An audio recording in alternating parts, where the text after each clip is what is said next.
எங்கள் வீட்டில் கல்யாண நாளுக்காக எடுத்து கொடுத்த சாரீ அது. எல்லாத்தையும் பார்த்துடலாமா? 8000 கொடுத்தாங்க.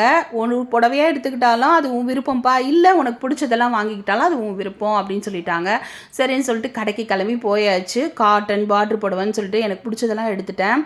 எல்லாமே ஒன்று ஒன்று பார்த்து பார்த்து தாங்க எடுத்தேன். எல்லாமே புது மாடல், நல்லா இருந்துச்சு. எல்லாமே என்கிட்ட இல்லாத கலரு இல்லை இருந்ததுனால டிஃப்ரெண்ட்டாக பார்டர் இருக்க மாதிரி இந்த கல் வச்ச புடவை ரொம்ப நாளாக ஆசைப்பட்டுட்டு இருந்தேன். எனக்கு பிடிச்ச மாதிரி இருந்துச்சு. இது மாதிரி ரொம்ப அடிக்கிற ரெட் இல்லைங்க, அது ஒரு மாதிரி நல்லா ஆப்பிள் கலர் மாதிரி நல்லா இருந்தது. துணியும் ரொம்ப சாஃப்டாக இருந்துச்சு. எல்லாத்துக்குமே ப்ளவுஸ் எல்லாம் கட் பண்ணிவிட்டு லைனிங்கும் எடுத்து வச்சுட்டேன். ஒன்று ஒன்றா தான் பொறுமையாக தைக்கணும். கண்டிப்பாக ப்ளவுஸ் தைச்சிட்டு உங்களுக்கு நான் காட்டுறேன். ஏன்னா மிஷின் வாங்கி வச்சுல நானே தான் எல்லா ப்ளவுஸும் ஸ்டிச் பண்ண போகிறேன். எப்பவுமே எனக்கு நான் தான் தைச்சிக்குவேன். எல்லா புடவையும் பிரித்து காட்டணுன்னு தான் ஆசையாக இருந்துச்சு. ஆனால் எல்லாத்தையும் மடித்து வைக்கணுமா, அதனால் அப்படியே மடிப்போடு காமிச்சிட்டேன். அட்ஜஸ்ட் பண்ணி பார்த்துக்கோங்க. என்னோடய புது புடவைலாம் எப்படி இருக்குது அப்படின்னு சொல்லிட்டு சொல்லுங்கள், சரியா?